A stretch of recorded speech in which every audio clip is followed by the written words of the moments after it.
I'm a third-generation Japanese American, and my parents were interned during the Second World War in a place called Poston, Arizona, off the Colorado River. And while they were in the internment for the better part of 4 years, it was a time where there was a lot of tuberculosis, and my mother contracted tuberculosis. There was no such thing as a tuberculosis sanitarium in the camps. They were merely thrown together in areas where everybody was sick with everything, cancer, all sorts of sicknesses, and tuberculosis.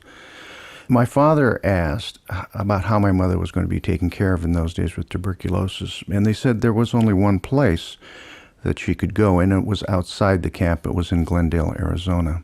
They allowed her to go outside that camp while she was in the tuberculosis sanitarium.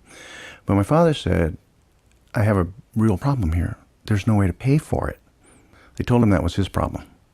So the only way he figured out how he could do this, he would sneak out of those camps on the inside of an empty water tanker, and he would go out to the farms, and he would follow a tractor and break up dirt clods with his feet, and then he would be paid in cash, and he would go to the sanitarium, and he'd pay the fee, and then he'd sneak back in, and everybody would cover for him while he was gone for a better part of weeks. And he continued to do this until she got out, which was during the end of the war. And it's an interesting story, and I've asked him about it a lot, but he basically says, what else was I supposed to do? My mother is still alive.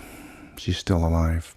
And when they came out of the camps and I was born, and she then contracted tuberculosis again.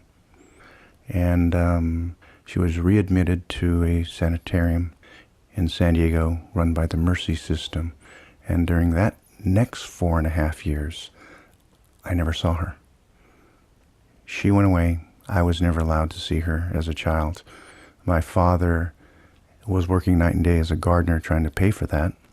And I went to live with my grandparents, as my father worked 7 days a week trying to keep her in there. And I remember my uncle took me to the little house where my dad was living, and he said, your mother's coming back. And he dropped me off in the driveway, and no one was there yet, and I was falling apart. And 20 or so minutes later, my mother and my father showed up, and I didn't even know who she was. I didn't even know who she was, because for 4.5 years I never saw her. I was 8.5 years old when this all happened.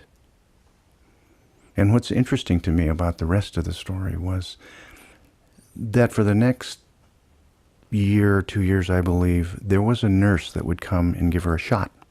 At that point, it was antibiotics. And she would come and give her a shot every week. And as it turns out, the organization was then called the Tuberculosis Association. It is now called the American Lung Association. And when I went to college, I did my first internship in the American Lung Association. And every year my mother buys those Christmas stamps. I don't know if they ever have them anymore, but it's an interesting story about how I got involved in health too.